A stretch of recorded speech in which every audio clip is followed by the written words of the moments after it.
আসসালামু আলাইকুম প্রিয় খামারি ভাইরা, আশা রাখছি আপনারা সকলে ভালো আছেন। আলহামদুলিল্লাহ আমরাও ভালো আছি। শীতকাল একদম শেষের দিকে চলে আসছে। এই টাইমে পুকুরের পানির তাপমাত্রা দিনে গরম, রাতে ঠান্ডা থাকে। মাছকে খাবার দেওয়ার ক্ষেত্রে তাই কিছুটা সাবধানতা অবলম্বন করবেন। আপনারা জানেন শীতে পানি ঠান্ডা থাকার কারণে মাছ তেমন একটা খেতে চায় না। গরম আসার সাথে সাথে মাছ খাবারের জন্য উদ্গ্রীব হয়ে ছোটাছুটি করে, কিন্তু এইখানে এই ভুলটি একদমই করা যাবে না। মাছের খাবারের পরিমাপ অল্প অল্প করে বাড়াতে হবে।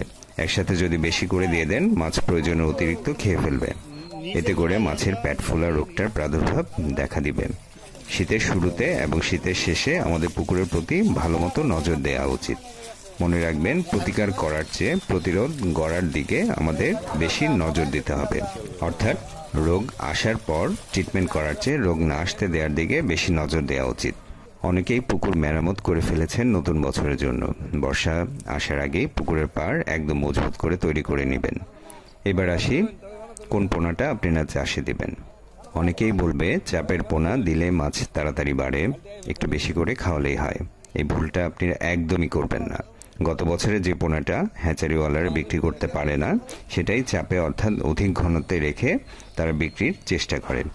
সিজনের শেষের দিকে পোনা যতই দেখতে সুন্দর হোক না কেন ভাই, নতুন বছরের পোনার চেয়ে চাপের পোনার গ্রোথ অনেক অনেক অংশে কম হবে। আর কিছুদিন পর ক্যাটফিশ জাতীয় মাছগুলো রেনু আপনারা পেয়ে যাবেন। সেই পোনাটাই চাষে দিবেন। রেনু ছাড়ার আগে অবশ্যই প্রাকৃতিক খাদ্য তৈরি করে নেবেন। পুকুরে রাক্ষসী মাছ নিধন করে নেবেন। সাপ, বক, ব্যাং, মাছরাঙা সহ অন্যান্য ক্ষতিকর প্রাণী যেন পুকুরে প্রবেশ না করতে পারে, সেজন্য নেটিং করে দিবেন। নতুন বছরের জন্য শুভকামনা রইল।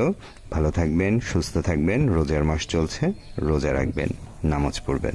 আসসালামু আলাইকুম, আল্লাহ হাফেজ।